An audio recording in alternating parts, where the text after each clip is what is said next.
जौनपुर गांव में सभी लोग मिलजुल कर रहते थे। उसी गांव में मंगलू अपने परिवार के साथ रहता था। वो अपने गधे को नहला रहा था। अरे हमारी प्यारी जमुनिया, तुझे ऐसा नहलाऊंगा कि सब देखते रह जाएंगे। एकदम हीरोइन लगेगी तू। हाँ, मंगलू को अपनी जमुनिया से बहुत प्यार था। उसकी बहुत देखरेख करता और उसे बहुत लाड़ प्यार से रखता।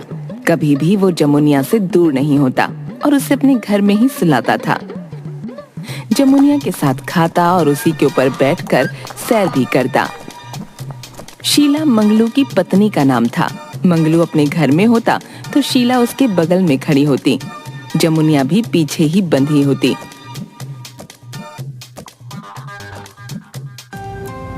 अरे क्या कर रहे हो आप? देख नहीं रही हो क्या? हम अपनी जमुनिया के लिए माला बना रहे हैं। भगवान ही भला करे हमारा। उसी से शादी कर लेते जब उससे इतना प्यार रखना था। हमारे लिए आज तक एक फूल भी नहीं लाए और जमुनिया के लिए माला बना रहे हो। वाह भाई वाह। हमारी जमुनिया के बारे में कुछ मत कहो। हाँ, तुम जाओ अपना काम करो। हाँ हाँ, काम ही तो करने को रखे हो हमें। सुनो, एक काम की बात तुम्हें बतानी थी। कल शहर से किसी केसरी प्रसाद के घर से फोन आया था। वो पिताजी का नाम ले रहे थे। हैं? केसरी प्रसाद? अब तुमने उनसे क्या कहा? मैंने कहा कि तुम आओगे तो मैं बात करवाऊंगी। मंगलू अपने घर का टेलीफोन उठाता है और उससे केसरी प्रसाद के घर फोन लगाता है। हाँ हाँ, हम जौनपुर से मंगलू बोल रहे हैं। मंगलू? कौन मंगलू? अरे हम दीनानाथ के बेटे। अरे आपको मेरा प्रणाम है। अच्छा अच्छा, तुम दीनानाथ के बेटे हो। खूब खुश रहो बेटा, खूब खुश रहो। हाँ हाँ, मैंने कल दीनानाथ का हालचाल पूछने की खातिर फोन किया था। बहुत वक्त बीत गया, बात नहीं हुई थी। कहाँ है वो? जी, हमारे पिताजी तो पिछले ही साल परलोक सिधार गए। उन्हें गंभीर बीमारी हो गई थी। ओहो, अब ये सुन के बहुत दुख हुआ। उसे मैंने बहुत पहले देखा था। मेरी आंखों के सामने बड़ा हुआ था वो। 25 साल उसने हमारे घर पर काम भी किया है। उसके बाद वो रहने के लिए गांव चला गया। जी हाँ, पिताजी आपको भगवान समान मानते थे। हमेशा आपकी तारीफ करते थे और आपके बारे में बताते थे। अब तो पिताजी नहीं हैं, पर मैं आपकी सेवा कर सकता हूँ। आपके हम पर बहुत एहसान है। देखिए, अब घर के छोटे मोटे काम होते हैं बेटा। अब मेरा बेटा विदेश में रहता है। इन सब को संभालने के लिए मुझे एक नौकर की जरूरत थी। अब आपकी सहायता करना हमारा कर्तव्य। आप जो बोलेंगे वो मैं करूंगा।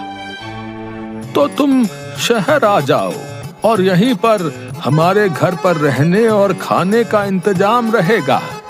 तुम्हें तनख्वाह भी अच्छी खासी मिलेगी। तुम्हें बस सबका ध्यान रखना होगा। अरे वाह, ये तो मेरा सौभाग्य होगा। ठीक है, मैं आ जाऊंगा। मंगलू शहर जाने की सारी तैयारियां कर लेता है। उसके बाद वो अपनी पत्नी से विदा लेता है। तुम अपना ख्याल रखना, ठीक है? शहर पहुंचकर फोन कर देंगे हम। हाँ।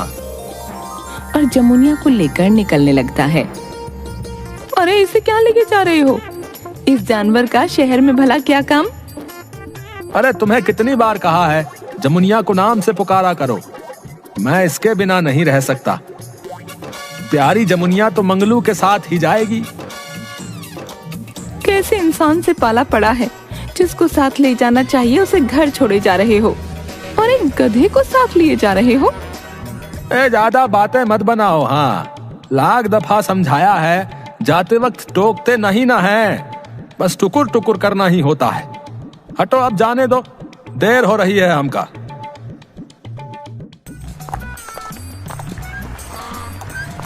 मंगलू केसरी प्रसाद के घर के बाहर पहुंचा वहाँ पर गधे पर चढ़कर अंदर जाने लगा।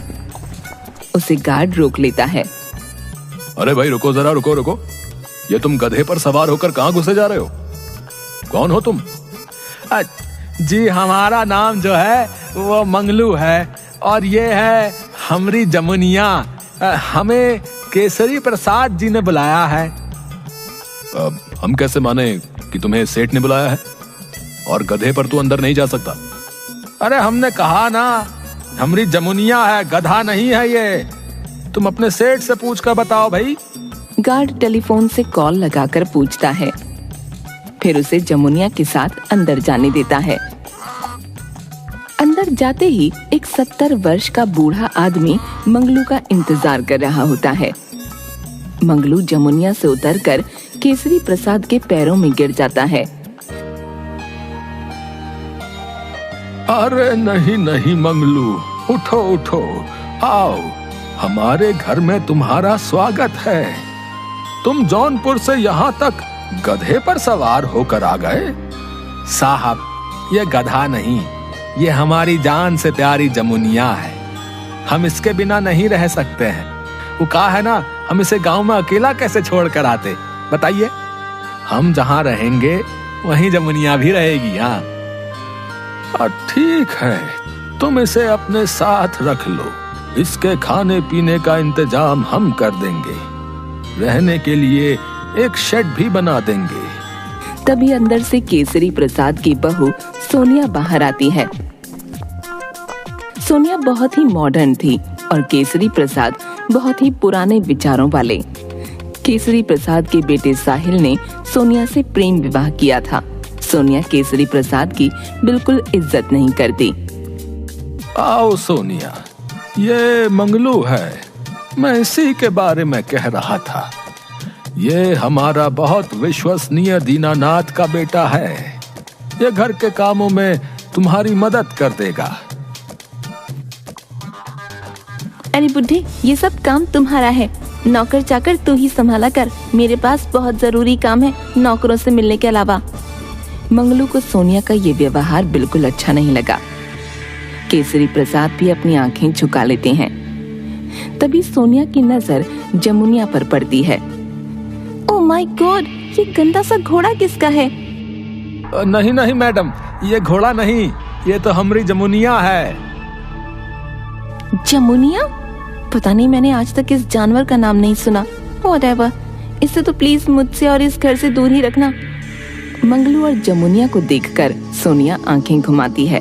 जमुनिया भी सोनिया को देखकर फुफकारती है। फिर सोनिया केसरी प्रसाद से कहती है, अरे बुड्ढे, तुझे कल मैंने 1000 रुपए देने को कहा था, अभी तक नहीं दिए? भूलने की बीमारी है क्या? बहू, अभी देता हूँ, बस मंगलू को उसके रहने की जगह दिखा दूं।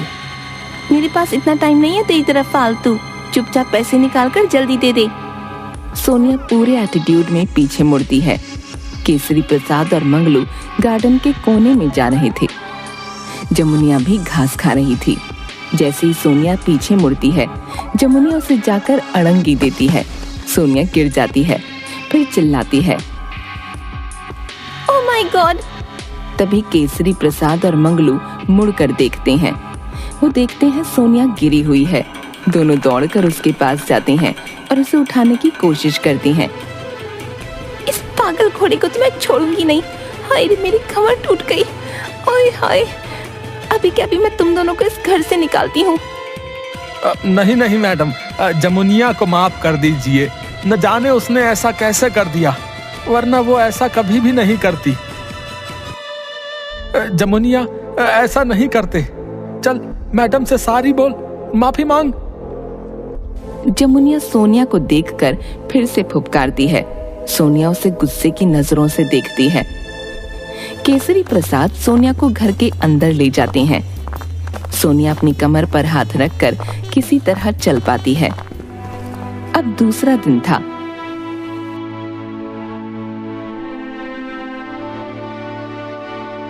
जमुनिया मंगलू जहाँ रहता है वहीं बगल में बंधी होती है। उसी के पास घर से बाहर जाने का रास्ता था। सोनिया फोन पर बात करते करते घर से निकल रही होती है। सोनिया बिल्कुल बनी ठनी होती है, पार्टी में जाने को तैयार। अरे क्या बताऊं, मेरे ससुर इतने पागल है ना, न जाने कौन से गांव से एक नौकर को बुला लिया है। बुढ़ापे में सठिया गए हैं। छोड़ो, अच्छा मैं तो पार्टी में पहुंच रही हूँ, तू भी जल्दी निकल। उस बुड्ढे की बातें करके मेरा मूड खराब मत कर। तभी जमुनिया अपने दोनों पिछले पैरों से बहुत सी मिट्टी सोनिया पर उड़ा देती है। सोनिया की पूरी ड्रेस खराब हो जाती है। सोनिया जोर से चिल्लाती है, अब मैं इस जानवर को और बर्दाश्त नहीं कर सकती, अब चल बाहर निकल। सोनिया के चिल्लाने की आवाज सुनकर केसरी प्रसाद और मंगलू दौड़कर बाहर आते हैं। मंगलू दौड़कर जाकर जमुनिया को पकड़ता है। वो फुफकार रही होती है, अरे अरे जमुनिया, ये तू क्या कर रही है? मैडम, इस बार माफ कर दो, हमारी बच्ची से गलती हो गई, कृपा करके माफ कर दो।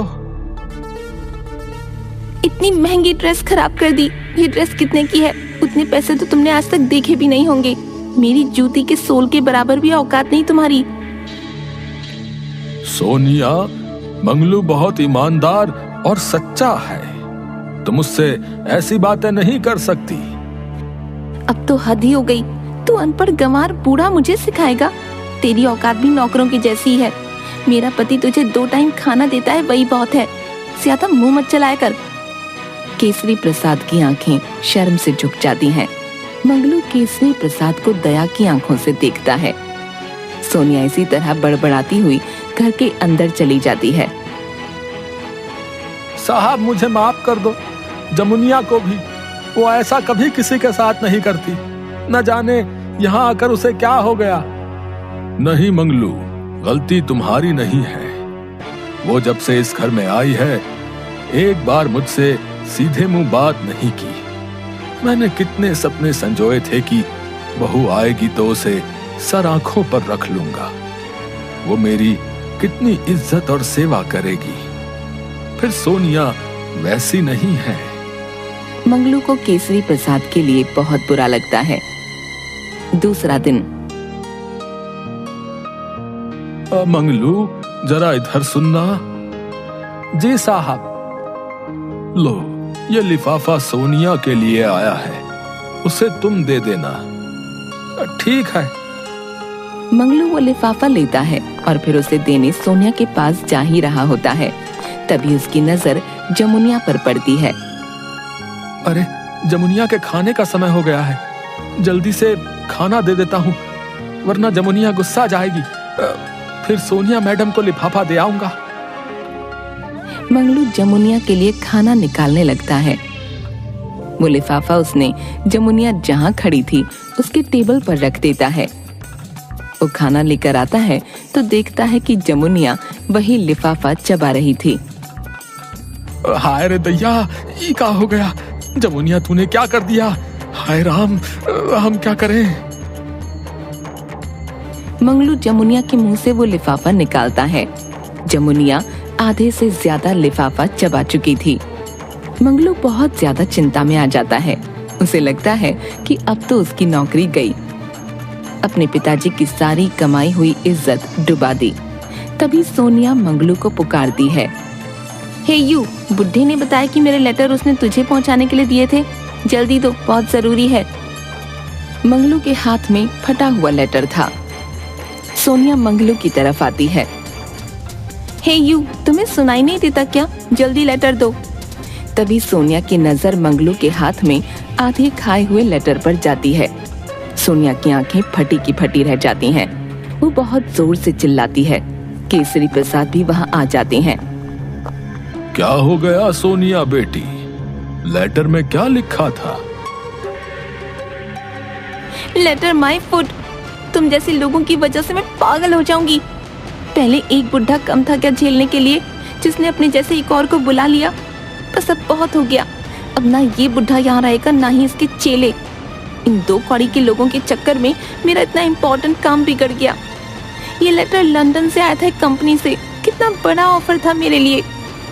बहू, माफ कर देना, गलती हो गई है, शांत हो जाओ। तुम अपना बोरिया बिस्तर बांधकर यहाँ से निकल जाओ। साहिल से मैं बात कर लूंगी। तुम अभी के अभी इस घर से निकलो। केसरी प्रसाद और मंगलू वहाँ से निकलती हैं।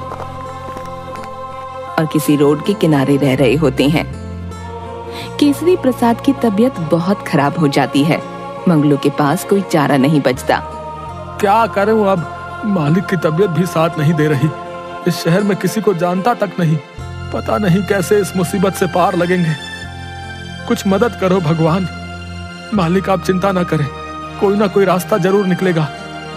अरे जमुनिया कहाँ गई? मंगलू जमुनिया को खोजने की पूरी कोशिश करता है, पर वो कहीं भी नहीं मिल रही होती। अंत में थककर वो बैठ जाता है। जमुनिया, ओ जमुनिया, न जाने क्या हो गया है। एक तो साहब की तबीयत इतनी खराब है, ऊपर से जमुनिया भी नहीं मिल रही। समय ही ठीक नहीं चल रहा।